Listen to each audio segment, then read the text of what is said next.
É com Wellington Calazans que eu converso hoje. Wellington, boa noite e seja bem-vindo à Hora 10 da noite. Boa noite, Dorivaldo Aleixo. Bom revê-lo aqui no Hora 10. Espero que você esteja bem de saúde. Boa noite a você assistindo.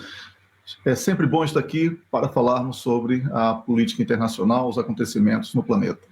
Enfim, juntos, Wellington, e saudáveis também. Vamos então avançar olhando para as notas da atualidade. Bom ver-te também e vamos olhar exatamente aqui para a situação Ásia-Pacífico e é exatamente para a China e o Vietnã, que acabaram por assinar, como fiz referência aqui na nossa nota introdutória, vários acordos. Estamos a falar de sensivelmente 14 acordos e é sobre os mesmos que nós queremos hoje começar a olhar. Pois é, Dorivaldo, as trocas econômicas e comerciais entre a China e os vietnamitas, elas estão muito mais ativas este ano. E o presidente chinês Xi Jinping destacou a importância da colaboração entre os dois países para melhorar a infraestrutura ferroviária, rodoviária e também portuária, para além de fortalecer a cooperação aduaneira e construir uma cadeia industrial e de suprimentos segura e estável.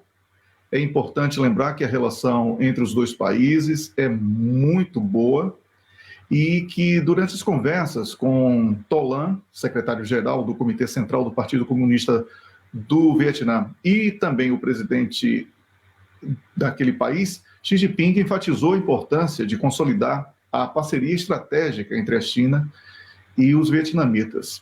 Lan reiterou o compromisso de aprofundar a cooperação abrangente e também buscar a promoção de uma construção de uma comunidade com um futuro compartilhado.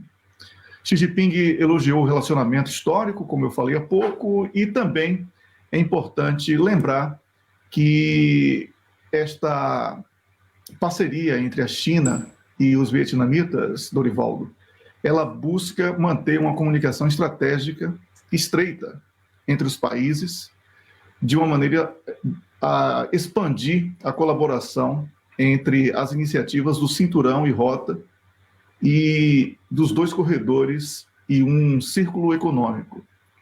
Durante essa visita, como você mencionou na abertura do Bloco Internacional, muitos acordos de cooperação bilateral foram assinados em diversas áreas, especialmente escolas do partido, não é? Porque existe essa troca, esse intercâmbio intrapartidário, né? A conectividade, a indústria e também finanças, saúde e outros intercâmbios interpessoais entre cidadãos dos dois países. Tudo isso no mesmo encontro. E os dois líderes testemunharam a emissão de uma declaração conjunta sobre o aprofundamento da parceria estratégica abrangente e a promoção da construção de uma comunidade China-Vietnã com um futuro compartilhado, como foi solicitado pelo presidente vietnamita. Apenas para concluir esse tema, eu gostaria de reforçar, Dorivaldo, que a cooperação entre China e os vietnamitas, ela tem laços políticos estreitos e, com isso, é uma cooperação extremamente consolidada e também aborda questões como segurança, que tem sido extremamente importante para a China nesse momento em que muitos ensaios de hostilidades têm sido provocados, não é, tanto a partir de Taiwan como também a partir das Filipinas, e por isso a China começa a buscar uma nova abordagem nas relações com os países da região. Então, é isto que temos que destacar e certamente teremos mais notícias sobre este encontro bilateral. Afirmativo, Wellington. Amanhã seguramente teremos mais dados, mas há aqui também um outro ponto que eu gostaria que realçássemos. Xi Jinping, como também já fizeste referência, diz que Vietnã será sempre uma prioridade para a China. Sentes aqui alguma reciprocidade a partir do momento em que foi, portanto, a primeira viagem oficial de Lam, tendo-se escolhido a China para o efeito? Sim, sobretudo por causa do apoio que os chineses vêm dando aos vietnamitas nos últimos anos, né? Especialmente na última década. E os desafios do período da Covid, Dorivaldo, foram muito grandes e os chineses foram determinantes para a superação de muitos problemas daquele país. Então, com muita segurança que podemos dizer que é realmente uma cooperação consolidada entre China e Vietnã. Então, a expectativa é de que esses acordos que foram firmados, eles possam sair do campo teórico para a prática e tenhamos aí resultados interessantes para os dois países, especialmente de quem mais precisa, que no caso é o Vietnã. Certo, Wellington. Wellington, o presidente russo Vladimir Putin também está a realizar uma visita, mas esta será de 2 dias ao Azerbaijão, onde pretende fortalecer as relações bilaterais, bem como discutir problemas regionais e internacionais. O que é que podemos exatamente esperar desta deslocação de Putin? A primeira coisa que tem sido pouco noticiada sobre esse encontro é a questão do gás, porque nós que somos bem informados até sabemos disso, né? Que a União Europeia, a despeito de todas as sanções contra a Rússia, ela continua comprando gás russo através do Azerbaijão. Então, este é um dos pontos que essa visita certamente irá abordar. E é um ponto que tem sido escondido, Dorivaldo, porque não só pela vergonha, né, do efeito bumerangue das sanções, como também por uma questão de limitar a crítica em relação aos russos. Porque, veja só, toda essa demonização de Vladimir Putin e dos russos, por parte especialmente dos países membros da NATO, e a União Europeia acaba por adquirir o gás russo através de intermediário, comprando mais caro e com transporte e logística muito mais complexos, então isso é um discurso extremamente antagônico. Mas essa visita também de Vladimir Putin ao Azerbaijão, ela que começou, né, no dia de ontem, ela foi transmitida para a televisão russa. E os russos não estão naquele medo sobre a questão do ataque em Kursk, como tem sido colocado pela imprensa ocidental.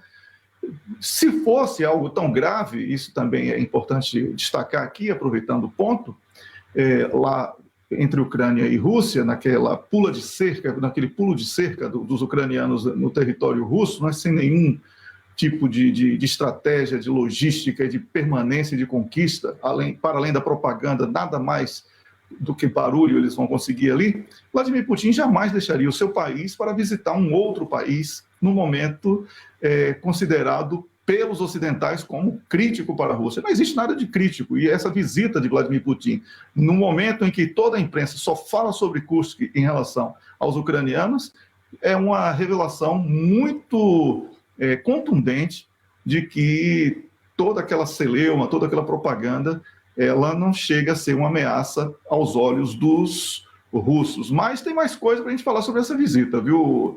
Nós temos que ver que existe aí uma situação que a Rússia mediava entre o Azerbaijão e a Armênia, exatamente. E agora o governo russo se coloca novamente à disposição para tentar encontrar uma saída tranquila para as partes, o que surpreende, de certa forma, porque muitos consideravam que a Rússia tinha abandonado por inteiro a questão da Armênia, porque, do ponto de vista prático, os armenos traíram a Rússia e o apoio russo, né, buscando uma aproximação exacerbada ao Ocidente.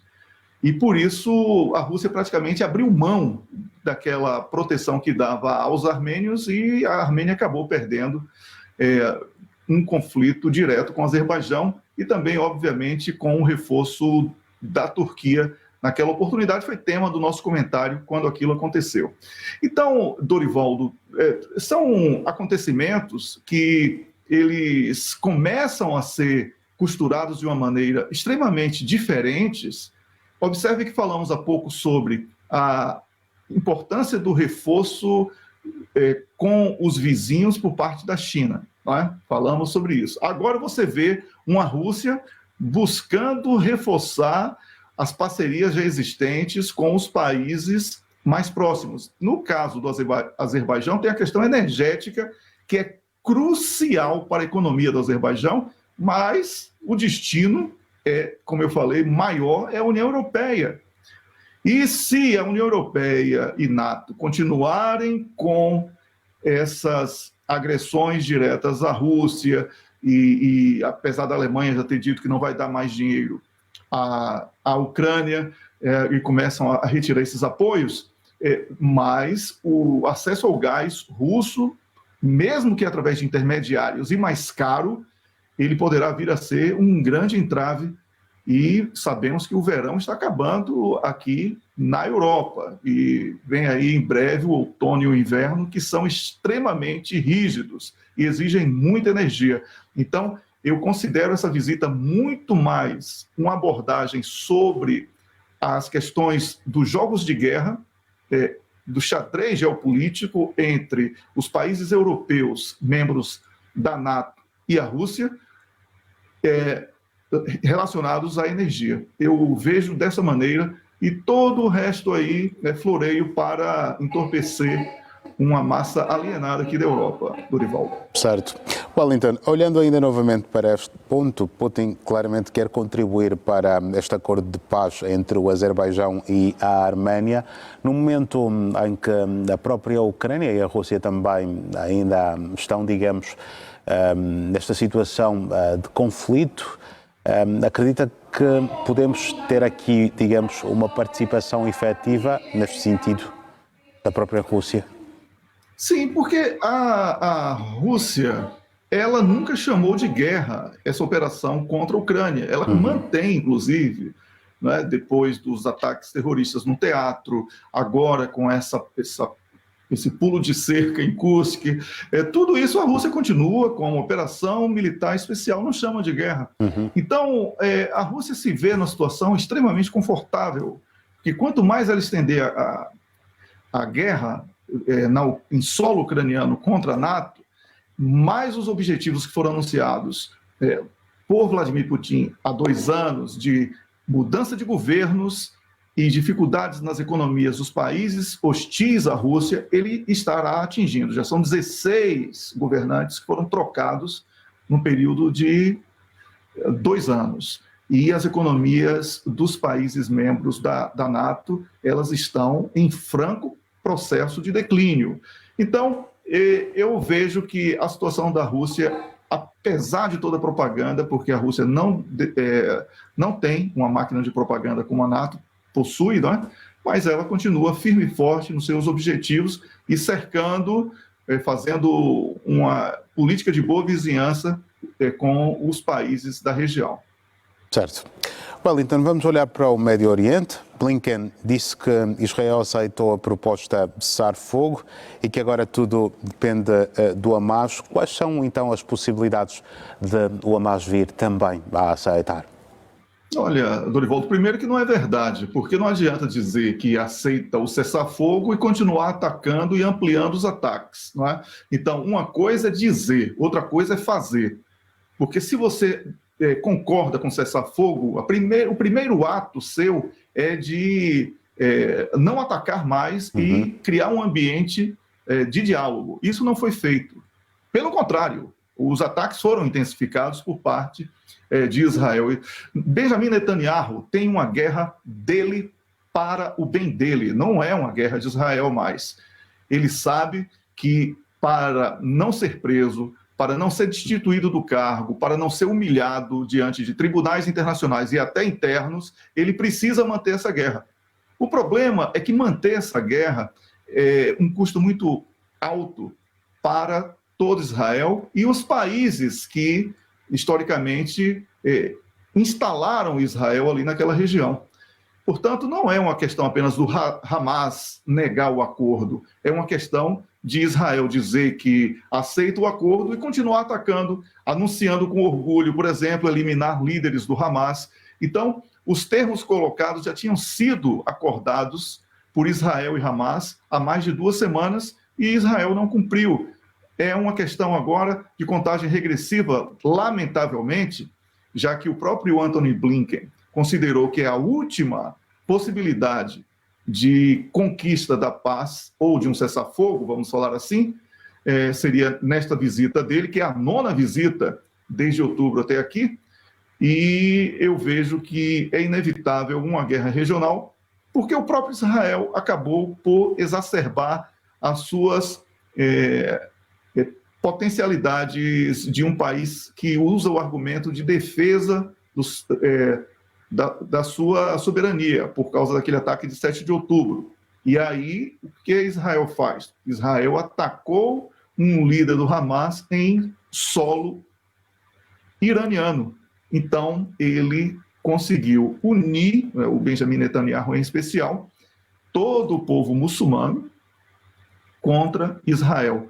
E essa guerra regional me parece inevitável, lamentavelmente, porque teremos aí um estrago muito grande e certamente teremos muita tragédia para comentar quando ela realmente eclodir. Mas do jeito que Hezbollah, Hamas, o próprio Israel e os iranianos estão falando sobre este conflito, Dorivaldo, não dá para ser otimista. Lamentavelmente, eu percebo que o ambiente de guerra ele está completamente formado. Certo. Wellington, mesmo com tanta pressão interna como temos visto acontecer nos últimos tempos, podemos acreditar que Netanyahu conseguirá prolongar por muito mais tempo este cenário, como já acabamos aqui também de comentar, acaba por ser meio contraditório entre aquilo que se faz e aquilo que se diz? Também isso, Dorivaldo, mas a questão aqui é até que ponto Israel não será atacado. Observe que todos os apelos de França, da Itália, da própria Alemanha, dos Estados Unidos, para que Israel não seja atacado pelos iranianos, esses apelos eles têm sido condicionados a, entre outras coisas, o cessar-fogo em Gaza. E Israel não tem colaborado. Por aquilo que eu falei, Netanyahu está defendendo não Israel, mas os seus próprios interesses. Então, é a personificação do Estado através de um líder débil, né, visivelmente desequilibrado do ponto de vista emocional e com traços genocidas explícitos, inclusive com reconhecimento disso na comunidade internacional e no Tribunal Penal Internacional, ainda que Israel não seja signatário deste tribunal, mas não devemos aqui, já que não deveríamos ignorar quando esse tribunal se manifestou contra a Rússia, não devemos ignorar também agora em relação a Israel.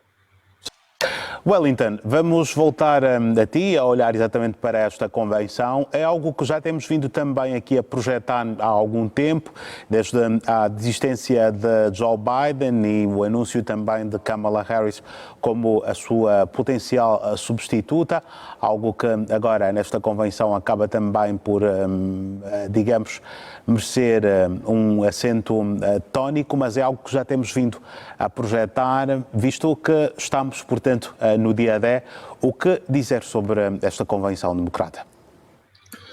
O nome de Kamala Harris, ele deverá ser confirmado, né? E isso, depois de algumas brigas internas que não foram muito propagadas, especialmente Hillary Clinton tentou buscar alternativas, mas a Kamala Harris, por ser vice-presidente da República, levou uma ligeira vantagem dentro do partido e deverá ser consagrada aí como a candidata dos democratas na corrida eleitoral presidencial. E é um grande desafio, não só para Kamala Harris, como também para o partido, né? Sabemos que o atual presidente Joe Biden, ele foi eleito numa eleição extremamente disputada, que até hoje ainda é debatida pelos republicanos como uma disputa que foi fraudada e etc., e tudo aquilo que aconteceu no Capitólio. Então, Kamala Harris, ela traz consigo esta marca de uma disputa extremamente dura. Por isso, eu recomendo muita precaução em relação aos inquéritos de opinião pública, porque muitas vezes eles erram de uma maneira extremamente acentuada. Não estou dizendo que eles estão errados, mas recomendo cautela, né? Porque hoje, um dos maiores desafios de Kamala Harris como candidata, que deverá ser confirmada, é não ser lembrada como vice-presidente de um governo que começa a apresentar os sinais de desgaste por causa da maquiagem que foi feita na sua política econômica. Por isso, os norte-americanos, eles estarão atentos a todas as propostas que forem apresentadas, não só por Kamala Harris, mas também por Donald Trump, para que possa haver um confronto dessas ideias e a escolha, a decisão, né, por qual candidato irá votar. Porque, ao ser confirmada como candidata dos democratas, Kamala Harris, ela deverá apresentar o que chamou de economia de oportunidade, mas que, na prática, não difere muito do que tem sido praticado, não apenas por Joe Biden, mas também até por Obama, né? E foi interrompido ali ligeiramente por Donald Trump nos 4 anos de mandato que ele teve. Então, nós temos aqui, Dorivaldo, uma Kamala Harris que não poderá se distanciar das críticas às políticas do governo, que ela ainda é vice-presidente da República, e o público dela, que ela precisa atingir para poder ganhar uma eleição, é o público jovem que busca mudança, ou seja, ela precisa representar a mudança mesmo estando numa estrutura que é a atual estrutura de governo, com Joe Biden. Kamala Harris é a vice-presidente dos Estados Unidos. É muito importante fazer esse alerta para que ela não seja vista apenas como uma candidata, ela é parte de um governo que já produz insatisfação. Então, há quem afirme que os democratas buscam reformular a agenda que tiveram durante os mandatos de Obama e Joe Biden. Mas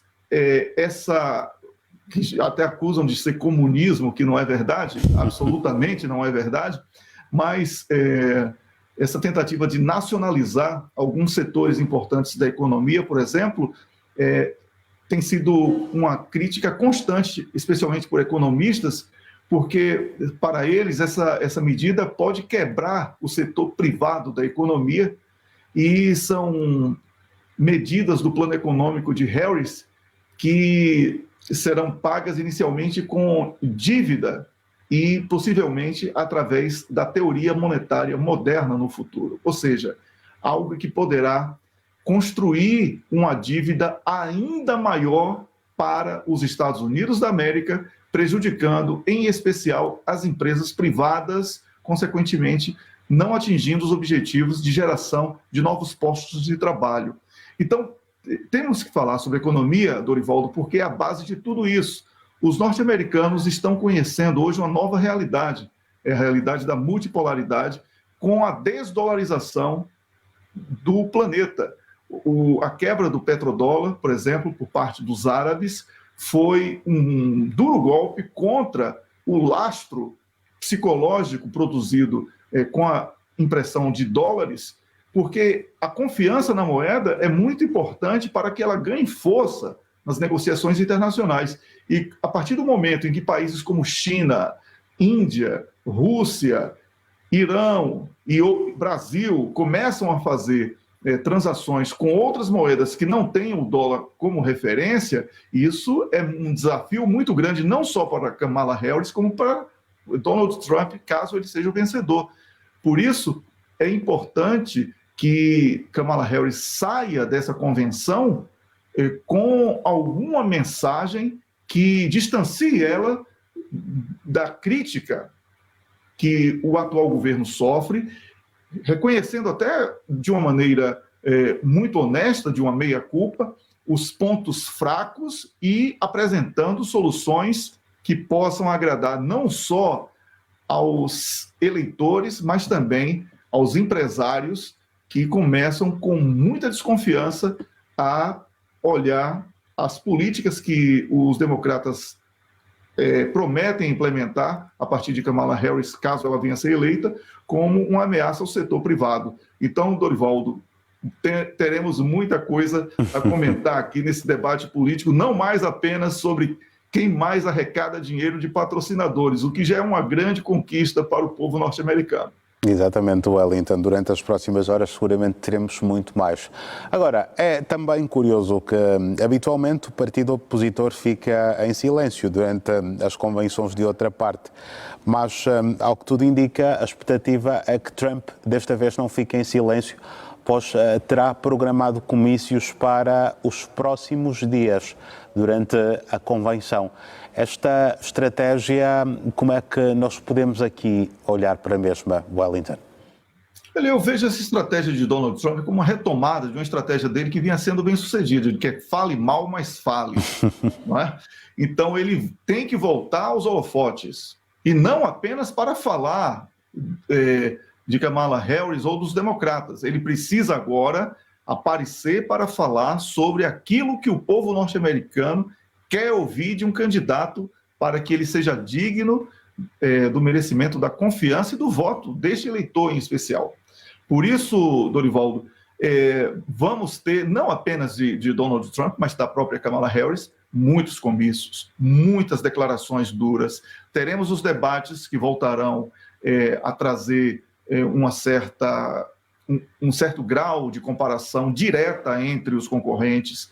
Isso tudo vai fazer com que o eleitor possa perceber melhor o que cada candidato pretende fazer para que possa merecer o voto. Então, teremos aí os últimos 2 meses e meio, né, de campanha como algo extremamente concorrido e extremamente interessante de acompanhar e de comentar aqui no Hora 10, para que o nosso público possa também estar bem informado. Afirmativo. Na quinta-feira, por exemplo, Wellington, Kamala Harris fará o seu discurso de aceitação e Trump também vai fazer um comício. Espera-se aqui um dia de ataques, pelo menos? Sim, diretos.